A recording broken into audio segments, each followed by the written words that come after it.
And good afternoon, everyone. It's Friday, May 8th. It's time for our media briefing.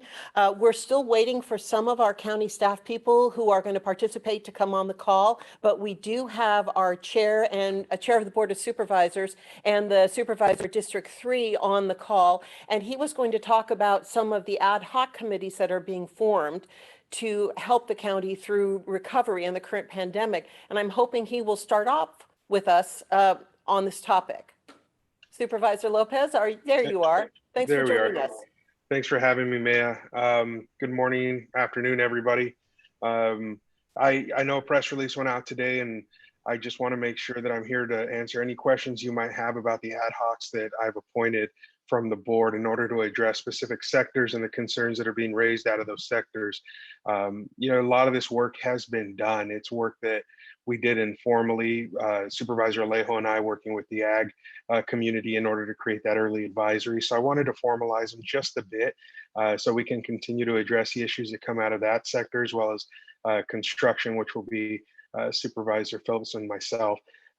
There's also an ad hoc committee being formed around personal services and non-medical outpatient type facilities with Supervisor Adams and Supervisor Parker taking the lead there. There's a short list. I know there's 5 that were sent out today, but really the focus is to give some guidance and give some assistance in terms of creating some protocols for industries to safely reopen, while making sure that we're keeping the community as well as the workforce safe through this entire process. And obviously the bigger news today is the amended, or I forget the term that he used, but the appendix perhaps to the order from last week that Dr. Moreno will be on shortly to share with us about. But I do think that they dovetail really well. And this approach is going to give industry a voice through the supervisors to help put forward protocols that will help protect everybody in our community. And we hope that it's a valuable tool. We've already seen it be successful early on. Now we're just formalizing and creating a few more.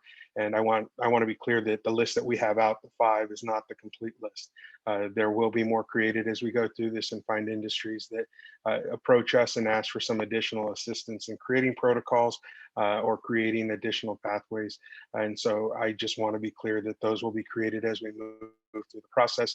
We're trying to address the biggest industries early in Monterey County to get us on a good path back to economic recovery. Again, all that will be done with the advice of Dr. Moreno. At the end, these protocols will be given to him and his staff to decide when they are appropriate to enact and allow in concert with the governor's roadmap to resilience. So those are my comments at this point. And again, Maya, I know you've got your process here, and so you let me know when it's appropriate to take questions, but thank you for the opportunity. Thank you, and please stay with us as we go through the other speakers and stay available for comments. Also on the call today, we have Lee Takakawa. He is the president and CEO of CalCoastal, the county's partner in our emergency microloan program. And he has an update on the loans that are going out to our local businesses. Lee, are you able to join us? Yes. Hi, Maya. How are you? Good afternoon, everyone. Yes, I'd like to give a quick update, a summary on what we've done so far with the emergency microloan program fund with the county and the EDA fund. And just want to report to everyone on the line here that the program is going very, very well. It's rolled out and operating like we intended. CalCoastal has approved 12 loans to date for $268,000. We have several loans in the pipeline. So we're nearly halfway done, delivering the capital that was available. We do have a set aside reserve fund for South County, and we've extended that deadline from May 15th to May 31st to allow a little bit more time to promote the program down in South County. We haven't received any applications to date, so we've done some advertising in South County News. We have an advertisement that came out on May 6th in Spanish and English. So we're waiting for some results from that. I'm going to continue to run the ad for the next couple of weeks until we can deliver that money until the 5/31 deadline. And then on 5/31, that money would become available to anyone in Monterey County. So that's an update on our marketing activities. We had a news article that came out in the King City Rustler, an interview with me about the microloan fund, and we hope to have a similar article running next week with Supervisor Lopez and I citing the program. I believe Supervisor Lopez also has a town hall, a virtual town hall meeting he set up so we can promote the program.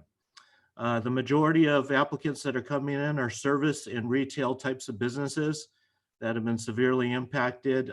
Very sad to see. They're almost all non-essential businesses that have really been shuttered and are seeing a dramatic downturn in their sales. We're taking only 5 to 10 business days to process these loans. A couple of them we funded within days of receiving their application. So that's going well, but we are having some issues delivering and executing our loan documents because it's very hard to go out and get hard signatures, wet signatures these days. And we're not set up to do all the electronic signatures here. So there is a slight couple day delay on the funding due to the loan documents, but everything is moving on as expected. And I just wanted to let everyone know we're not the only ones doing this type of program.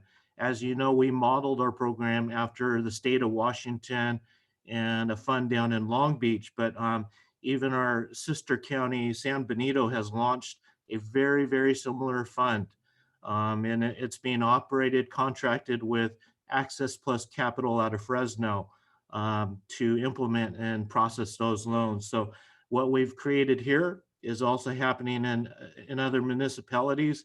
And I believe many of the cities and unincorporated areas, they're trying to deliver local product to local programs as well. So everything's going well. We want to keep the momentum. Please let your businesses and constituents know what we have and try to promote the program, and we'll do our best to get this capital out. Thank you. Thank you very much, Lee. And please stand by for questions after our other speakers. Joining us now is the Assistant Director of Public Health, Christy Michi. She is standing in temporarily for Dr. Moreno, who is en route back to his office to join us on the call. And Christy, I was hoping you may be able to start the conversation about the supplement to the order which went out this morning. Good morning, or I guess it's good afternoon now. So as you know, Dr. Moreno released a supplement to his shelter-in-place order this morning in line with the governor's announcement yesterday. And really what this supplement does is focusing on allowing lower risk retail businesses and associated manufacturing to resume their businesses with some modifications, making sure that they can meet the guidelines provided by the state and complying with existing shelter-in-place social distancing requirements. So just to kind of give an example of some of those, it would be bookstores, jewelry stores, toy stores, shoe stores that can allow the public to access their services via curbside pickup and delivery only. So what we're envisioning is that members of the public can call in, place orders online, speak with their sales associates, and to help them select the products that they need, and then pick those up curbside.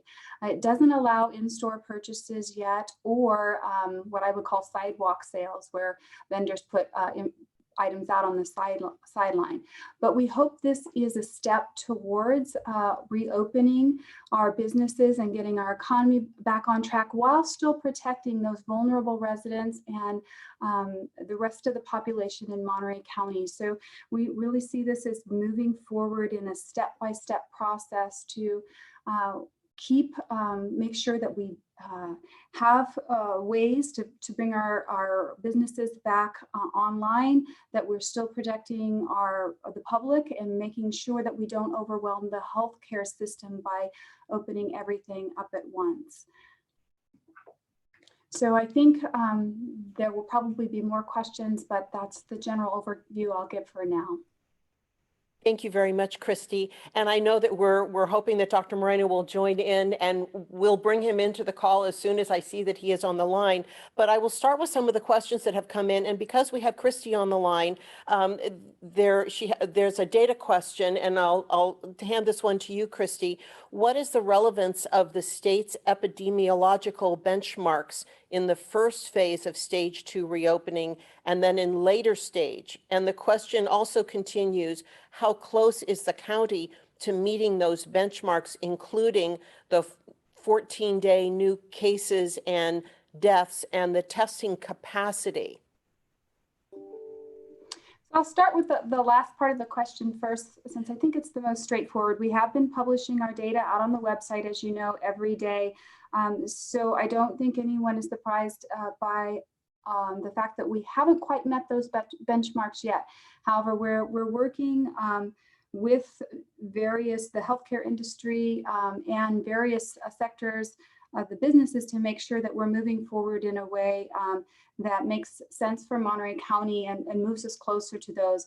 One of the things that's getting us closer to meeting that laboratory testing benchmark are the new Optum testing sites that were set up this week and operating in Greenfield and so the Salinas area. So we are taking steps and working with partners to increase the testing capacity in Monterey County, and which in the short term may actually increase the number of cases we have, but hopefully in the long term will help us lower the burden of disease and be able to get back to a more normal status.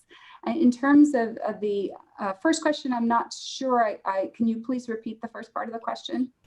Certainly. What is the relevance of the state's epidemiological benchmarks in the first phase of stage 2 reopening and in later stages?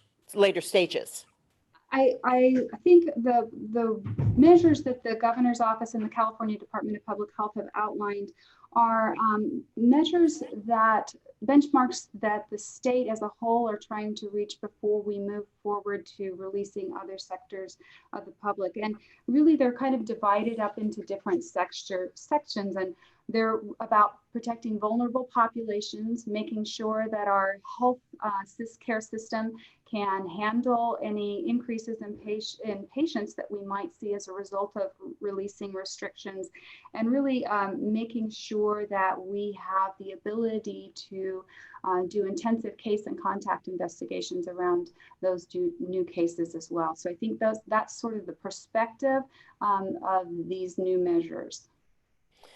Thank you. And I have another question regarding numbers for a particular population. Would you have any updated numbers on farm workers who are impacted by and testing positive for COVID-19? We provided a number earlier this week, and this reporter is looking for an updated number if one is available. Thank you. Give me a second here. I'm checking my notes. So as of the end of the day on the 6th, we had 92 agricultural workers who have been diagnosed with COVID-19 in Monterey County since the beginning of the epidemic. I would like to add that we are monitoring other sectors of the industry as we release restrictions and allow more workers to go back into lower risk occupational settings. We do expect that we will see increases in cases in other sectors of the business, like construction workers or landscaping industries, where people will now have more opportunity to interact with each other and with the public. And I have a question that actually dovetails on what you just said. At what threshold would we begin to identify those other groups working in specific job industries who are affected? Well, we're exploring the data right now and have continued to monitor it. We'll follow the same data confidentiality standards that we have for other demographic groups that we've put on the website. So we're looking to meet that minimum of 5 per category. Thank you. And this is another possibly data question, which you're excellent at. When could Monterey County reach 650 test capacity?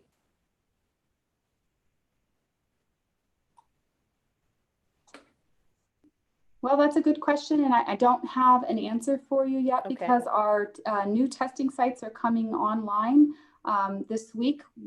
We are just gearing that up, so I don't want to make any projections on that until we have a better idea of how many people those sites are going to be serving every day and what other measures we can take to increase testing. I will say that our public health lab has not reached its testing capacity yet. By that I mean that we are not receiving as many specimens as we could run per day.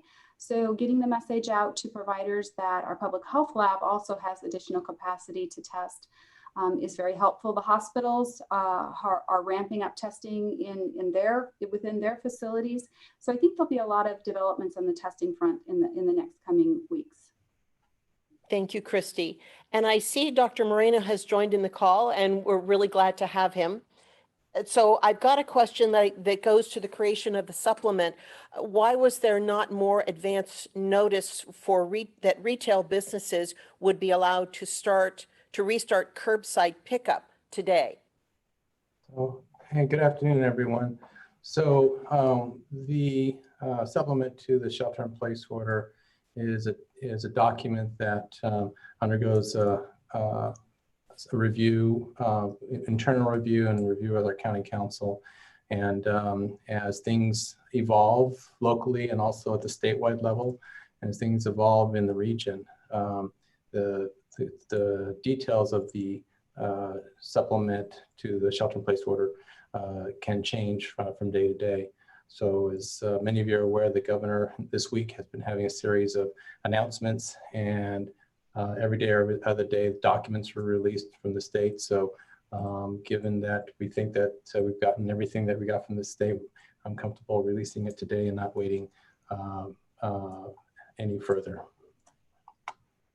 And a follow-up question or related question to that, did Monterey County ultimately follow along with all of the guidelines listed by the state? And if not, why? There are some differences between what the state has recommended for, what the governor's recommended for the state and what we have here in Monterey County. And those are, I think, a result of the fact that I and other health officers throughout the state took the initiative to work together to develop shelter-in-place orders. Subsequent to that, we started working more closely with the state health officer, who in turn took a lot of input from local health officers and went back and worked with her leadership and the Secretary of Health to develop their own recognition for the state. So we have differences from region to region in California. There are some differences, but that's how we got here. And so that I think mostly explains why there are some differences. With regards to this recent supplement that I issued, I and my colleagues looked at the guidance from the state, and we looked at our own hospitalization census, daily census, and number of cases and number of deaths. And we felt that, many of us felt that our community could probably most likely tolerate additional lifting of restrictions on certain retail that the governor laid out. And so so our shelter-in-place order here in Monterey County has now adopted the first early phase of stage 2 that the governor's laid out on his website. Thank you, Dr. Moreno. Another question for you, and this is some of it may be our data and some of it may be outside information. How many people are currently hospitalized for COVID-19, and what is the surge capacity? So it'd probably be faster for Christy to answer the question about cases. I don't have our website up right now. Just got back in the office, and then I thought maybe Charles or someone might be able to talk about surge capacity in terms I'm sorry, are you talking about surge capacity in our hospitals, ma'am? Yes. Yeah, maybe Charles or someone else could comment about that. Great. Christy, do you happen to have the hospitalization number available? I don't actually, and the reason for that is hospitals are not required to report discharges to us. They do track that very closely, and while many of the hospitals do voluntarily report the information, it's sometimes delayed or by the time we reach it, the numbers are outdated. So we are not reporting current hospitalizations. We feel like the most reliable source of that information is the hospitals themselves. And would that also go for the question about surge capacity in the sense that it would be for each hospital to determine?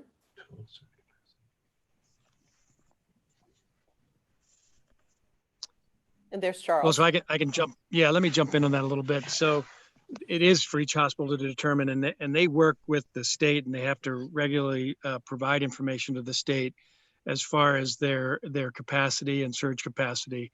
The good news for the hospitals and the county overall is that elective surgeries are down and trauma incidents are down because fewer people are driving and doing those kinds of activities.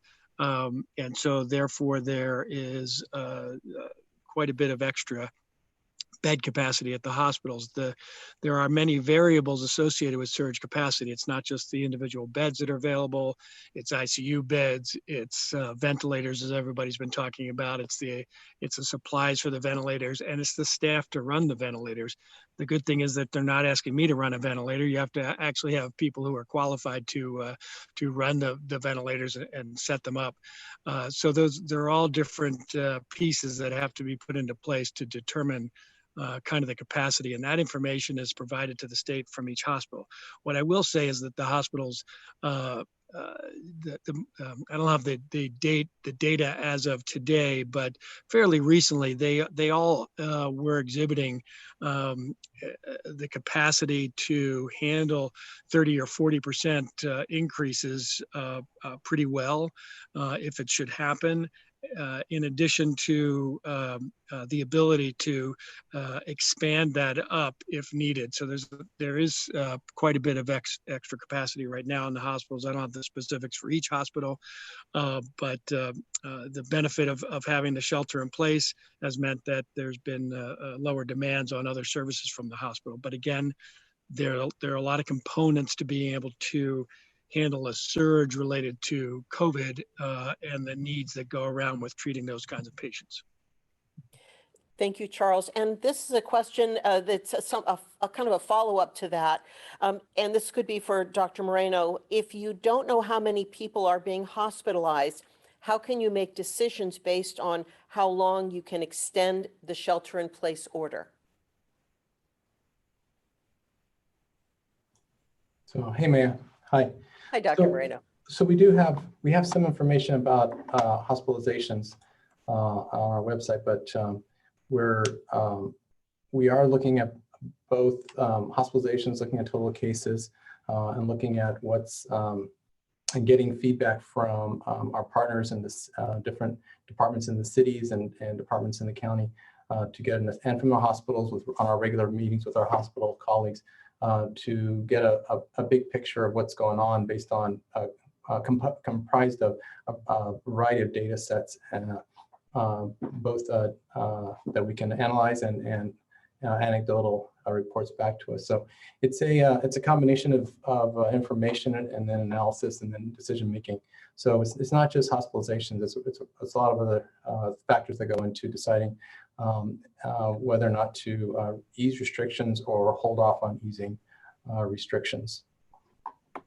Thank you, Dr. Moreno. And another question related to capacity. What max surge in cases or maximum surge in cases is currently being projected and when?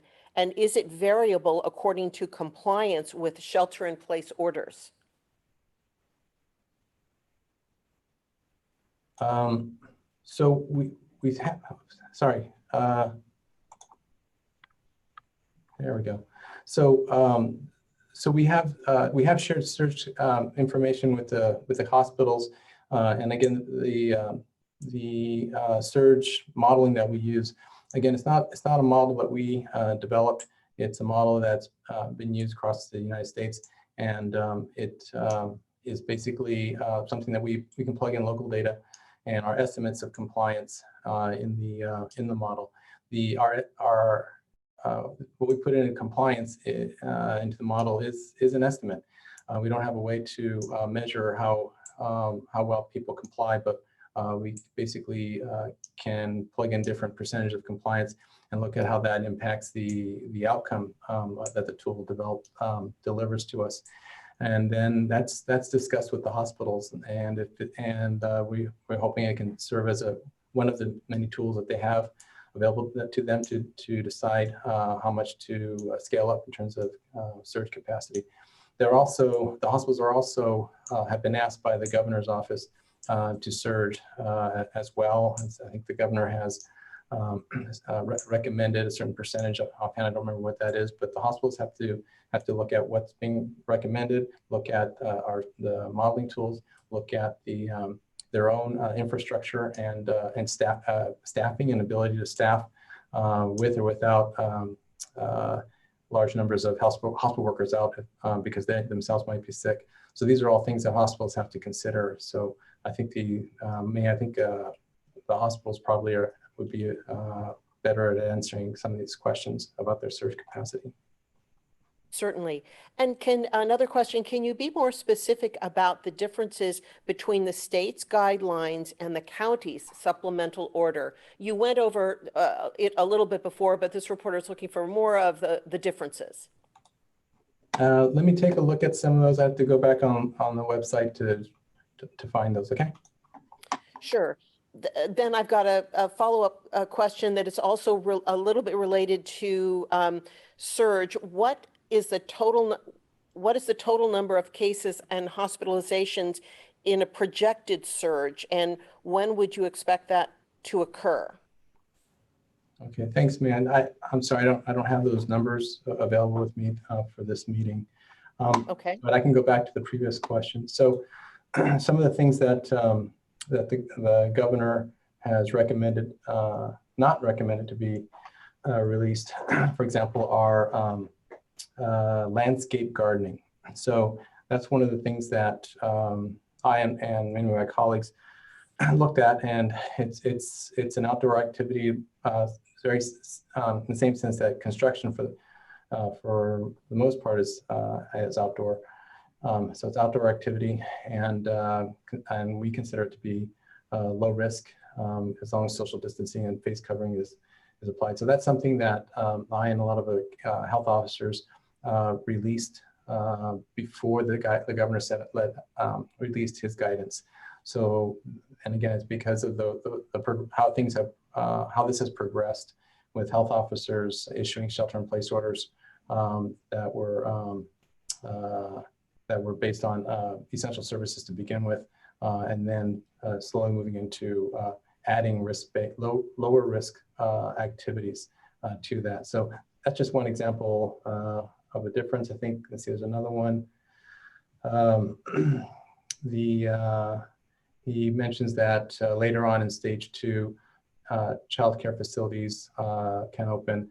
We've allowed childcare facilities with certain restrictions, particularly to help people who need to work, our first responders, our healthcare workers, who need ag workers who need to go to work. They need daycare, so we've allowed for some childcare to occur. So just a couple examples. Thank you. And another question related to surge capacity: do hospital layoffs, which have been in the news, are they accounted for when determining surge capacity?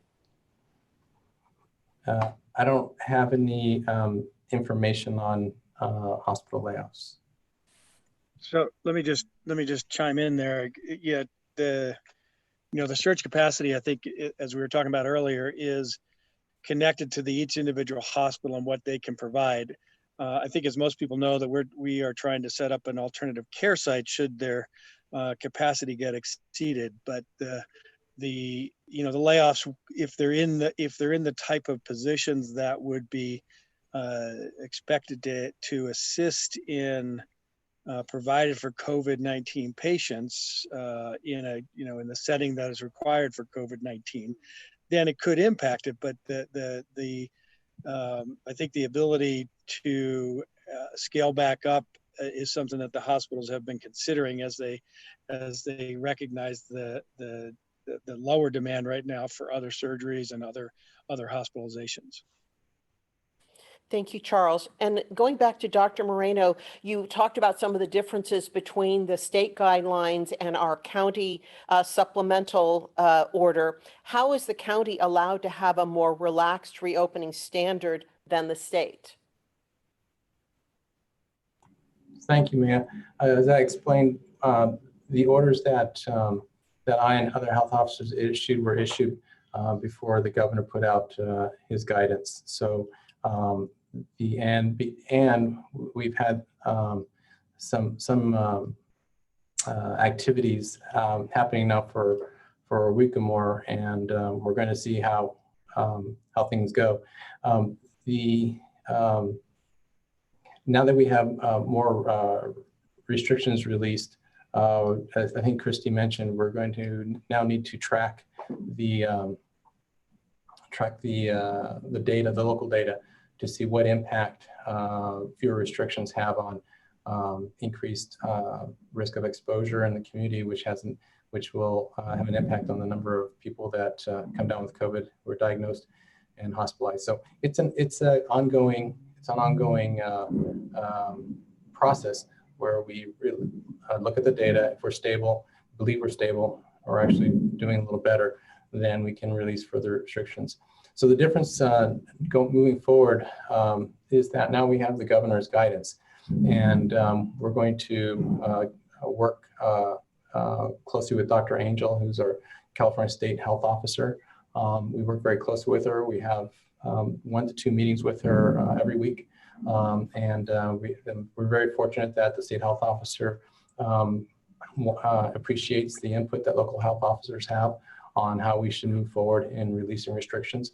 There will be some differences, of course, because we have many counties in California that each have their own health departments and health officers, unlike other states that have a state health officer and only. So we have a lot of people in California. We have a lot of health officers working together with state health officers, but we are a diverse state, so there will be differences county to county and at times between the county and the state. Thank you, Dr. Moreno. And I have a question for Supervisor Lopez, and I'm hoping that he is still on the call. How is the county specifically going to help monitor businesses that are transitioning back to normal operations with this new phase of reopening? And this could be part of the work of the ad hoc committee that are being formed and are currently working. So I think there's 2 different pieces in that question. The question about what we're going to do to monitor, I do think that's really still with the health department in terms of what they generally group into the definition of surveillance activities. But in terms of how the ad hoc will continue to monitor those, we're going to continue to look at Dr. Moreno's orders through the different ad hocs and how those apply to different entities and just make recommendations. And I think that's going to be the tool that we have as a board. Of course, all authority in terms of the health orders remains with Dr. Moreno, and we will continue to advise to the extent that we can in terms of individual sectors of our economy. And I think that that's the role that we're going to play to help monitor at least those that aren't open, is more looking at how they might fit different parts of the order, and again, relay that information back to Dr. Moreno.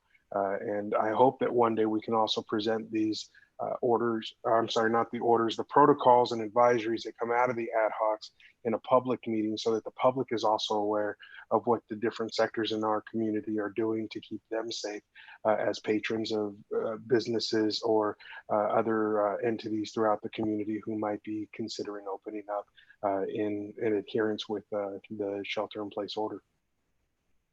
Thank you, Supervisor. Are there any other questions for any of our participants? I'm not seeing any hands raised, so people could just ask their question if they are wanting to. I'm seeing some questions coming in. Is the county taking into account deaths of despair when making decisions on extending the shelter in place supplement as we did today? And the question is based on a study from an Oakland firm that there are deaths and suicides due to the shelter in place. And I'm not sure if this is a question for Dr. Moreno or it's something we should refer to our behavioral health department. This is Ed. So I'll acknowledge that both the pandemic and social distancing both have an impact on the well-being of individuals who have not become sick with COVID or have survived COVID. And so that is considered, and that's why when we do our risk-based analysis of when to release certain restrictions, we continue to do our best to balance the social and emotional benefit of releasing some restrictions, in addition to the economic benefits with the public health risk of increased transmission. So we are mindful of that very much so. But as you said, May, I think our behavioral health director might be able to expand on that. Thank you. And for the reporter that inquired, I will forward your question to our behavioral health department and connect you to, and they can get back with you. This is a follow-up question that Christy Michi mentioned in terms of following other industries as the restrictions are released. Is there a number figure on those in the retail industry or others that you could provide that have tested positive for COVID-19? I don't have that data with me at this time, but we are looking at ways that we can provide that data. Okay. And then I have a reporter who's looking for a hard copy of the supplemental order. And also, this is going back to a question that's come up a couple of times about golf courses. Are golf courses able to take reservations from out-of-town participants or guests? All right, so thanks. I know I've been busy with other things, and this has been asked a few times. I would just say that golf courses, like our beaches, like our trails, like our parks, we have wonderful parks and beaches and golf courses here in Monterey County. And so a decision to open up any of those facilities to the public ideally would be available primarily to our local residents, so we don't have too many people leaving our county and coming into our county and leaving our county. So that would be the preference. It would be difficult for any agency to regulate that, and so my request to our golfing and industry is, as much as possible, try to allow locals to utilize the courses, but again, knowing that if people come in from outside the county, that would be pretty difficult to enforce. Thank you, Dr. Moreno.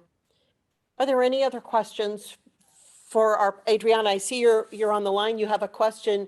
Do you want to ask your question, or do you want me to ask it for you? I'll go ahead and ask it for you. Dr. Moreno, when is the peak expected in Monterey County? Thank you, Mia. So I believe Christy can help me out here. The last time we provided, or the first time we provided information to the Board of Supervisors and the hospitals, I think we had first week in June was estimated to be the peak. And so I think we've been very fortunate that people have been complying with the shelter-in-place order. And so with looking at just where the number of cases that we have, and that we have a steady number of cases so far, even with releasing some of the restrictions. I think that the peak may not happen in June, and it may happen sometime after the first week of June. Christy and I've also talked to other health officers and health departments in the area, and they have found similar results where, in particular the Bay Area, I think they were looking at the first week of May, it was going to be the peak in surge. And they're not, I don't believe that they're experiencing the surge that that the model had projected. So based on that, on others' experience, I think we can expect something similar happening here. Again, I'm just grateful that that our own experience here is not, thus far, hasn't played out like the University of Pennsylvania model suggested. You know, I would add on to that, as you can see across the country, the models for different states, for the whole country itself, the models are constantly changing as different inputs get inputted into the data gets inputted into those models based on experience, based on changes in shelter in place orders, and recognizing the different aspects to different regional economies as they interact with the broader economies and travel from within the state and obviously within other states. You can see that the significant changes that happen with those models. And for example, the one that the federal government seems to be relying on a lot out of the University of Washington, their numbers seem to change regularly in relation to when different states make changes to what they're going to do as far as shelter in place and reopening, as well as inputting other data points associated with actual case numbers. So it's a tough business to be in, the modeling business, but these are tools, and those tools just kind of help guide that. But as you can see, those guides seem to change dramatically across the country. And then a final point I would make is that, in relation to a lot of other places, we're a small jurisdiction with a few number of cases relative to our population and relative to other areas. It doesn't mean we shouldn't be concerned, but it also impacts the ability to have fine-tuned data points. Thank you, Charles. And I have another question that has come in that diving a little bit into the numbers for our agricultural workers. We know that there are numbers for cases of agricultural workers. Are there any coming from, are there any clustered from any specific facilities, or is there any official cluster of cases from any specific location?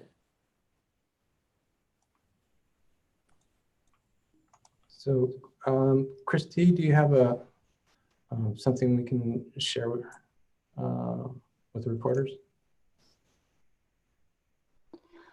What I can share is that we've been working with ag industry across multiple businesses and across multiple sectors. And really the focus right now is on making sure that our agricultural workers, like other essential workers in our communities, have the tools and information they need to stay healthy and to help prevent the spread of coronavirus in the workplace. So I don't think there's a specific business that we can say is more or less affected. What we really are focusing on is keeping our essential workers who help feed not only us, but the nation safe and healthy. Thank you, Christy. I have a question from Adriana regarding when are masks going to be delivered to the farm workers. I believe you're referring to a news release that went out about masks that came in through the county and are going out to field workers. There were groups that were identified in the press release as that they would be doing the delivery. The masks that we receive are going to those agencies, and they are going to be delivering them directly to workers. And I hope that's enough to answer your question. I think, Dr. Moreno, I'm going to just ask this question, but I think you said you didn't have the number available. Expected number of cases, expected surge numbers and hospitalizations. I think you had indicated you didn't have that number available, and we can do a follow-up on that. Okay. All right. That's all the questions in chat I have. Are there any questions for any of our participants?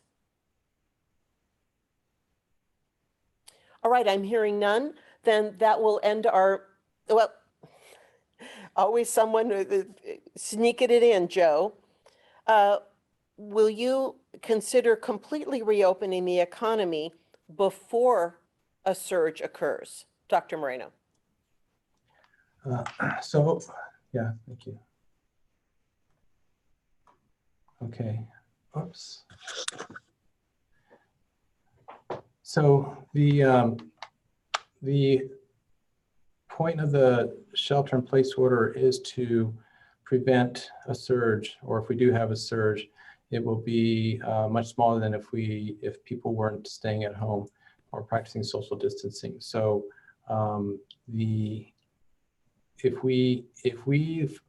as we release restrictions and we collect data and make observations over 1 or 2 incubation periods for the virus, we will have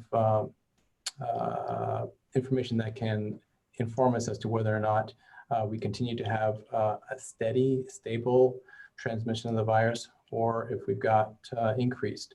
I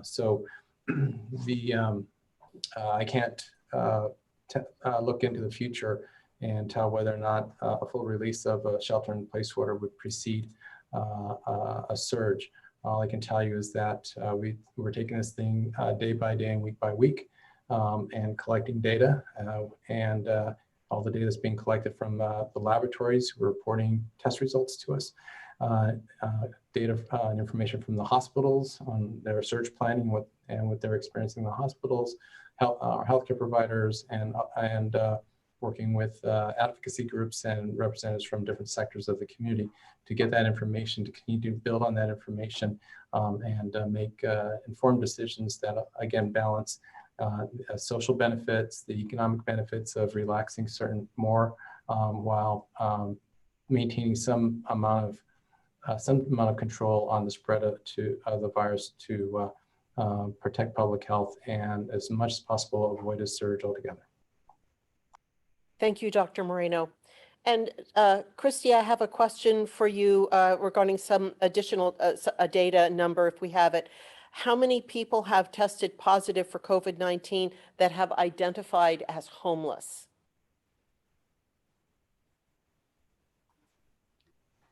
Well, I'll circle back to my previous answer. We're looking at ways that we can show some additional information about vulnerable populations and industries that may have been affected by COVID-19 or may continue to be affected as the releases, the shelter-in-place order continues to be modified. So I don't have that information at the moment, but we're definitely exploring how we can share that. Thank you very much. Are there any other questions for any of our participants today? So I'm seeing none. So that will wrap up our media briefing for Friday. Our next briefing will be on Monday. Thanks for joining us, and we'll see you Monday.